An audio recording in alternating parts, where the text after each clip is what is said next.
Hello guys, welcome to Aryan. Let's see solution of this question. If the sum of the first 8 terms of an AP is 64 and sum of its first 17 terms is 289, find the first term and the common difference of the progression. ठीक है, अब देखो यहाँ पर सम of first 8 terms दिया है तो आप लिख सकते हो यस 8 इज इक्वल टू ये दिया आपके पास 64. उसके बाद में sum of 17 terms is equal to 289. Okay, अब यहाँ पर हम मान के चलेंगे लेट. यहाँ पर आप कंसिडर कर सकते हो लेट फर्स्ट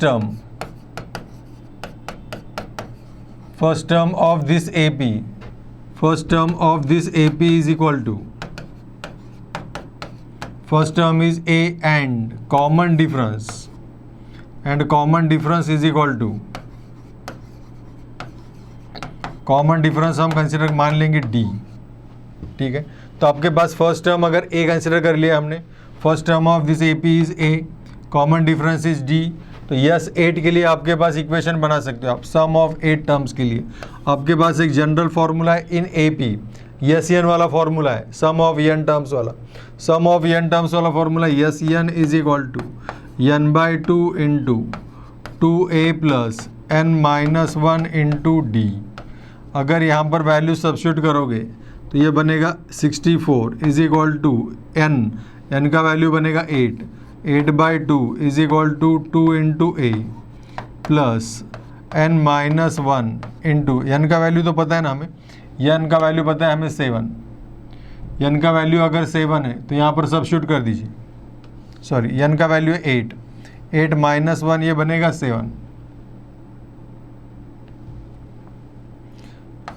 7D. ओके, इसे अगर सिंप्लीफाई कर दो 2 4 ज़ा 8, this is 64 is equal to 2a plus 7D. Okay, यहाँ से मेरे पास ये होगा इक्वेशन 1. इसी तरह से अगर मैं यस 17 के लिए यूज़ करता हूँ, यस 17 ये रिलेशन यूज़ करोगे आप तो यहाँ से आपके पास सेकंड इक्वेशन आ जाएगा. सेकंड इक्वेशन इस तरह से होगा, therefore S n is equal to, ये तो पता है हमें, n by 2 into 2a plus n minus 1 into D. तो यहाँ पर आपके एन के जगह पे सब्स्टिट्यूट करना है, एन इज इक्वल टू 17 और यस 17 का वैल्यू पता है आपको 289 is equal to 17 by 2 into a plus 17 minus 1, this is 16D. ठीक है, ओके. अभी अगर मैं 289 को 17 से अगर डिवाइड करता हूँ तो ये 17 का स्क्वायर पता है हमें क्या होता है, 17 का स्क्वायर क्या होता है 289. तो यहाँ पर ये 289 डिवाइडेड बाई 17 ये बनेगा 17 और इंटू 2, तो यहाँ पे मेरे पास डायरेक्टली इक्वेशन आ जाएगा 34 is equal to 2a plus 16D. This is equation 2. ठीक है, अपने पास इक्वेशन 1 है, इक्वेशन 2 है, तो on solving 1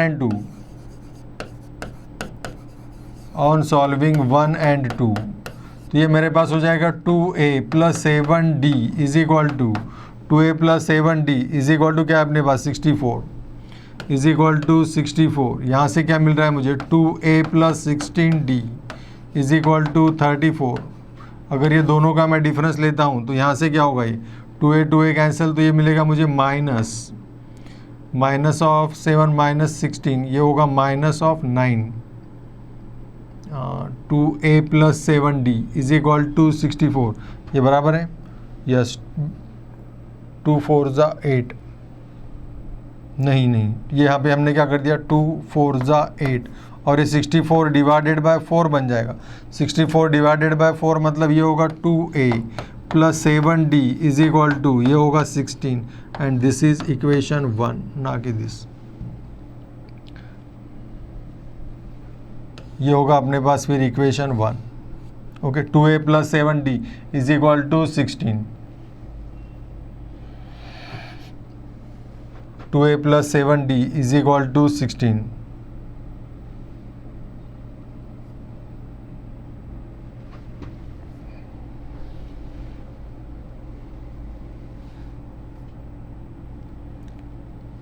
to a plus 7D is equal to 16.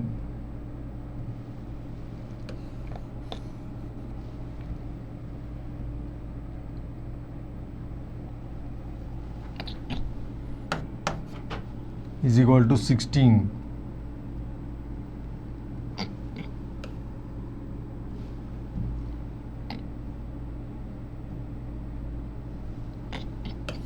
इससे अगर डिफरेंस लोगे आप, ये प्लस माइनस, ये minus minus minus, plus minus 2a cancel, ये होगा minus 9d is equal to minus, ये होगा 8 एंड 1। ठीक है, इसे सिंप्लीफाई करते हो तो d इज इक्वल, डी का वैल्यू मिल जाएगा आपको 2। ये d का वैल्यू 2 सब्स्टिट्यूट कर दो किसी एक इक्वेशन में, पुट इन इक्वेशन 1, तो ये मिल जाएगा मुझे 2a plus 7 into 2 this is 14 is equal to 16। ये मिल रहा है मुझे 2a इज इक्वल टू 2। इसे सिंप्लीफाई करने के बाद आपको मिल जाएगा first term is equal to 1। तो हमारा टारगेट था यहाँ पर finding first term and common difference. तो first term of this AP is 1 and common difference is 2। ठीक है, ये सॉल्यूशन आपके समझ में आ गया होगा। ओके, ठीक है।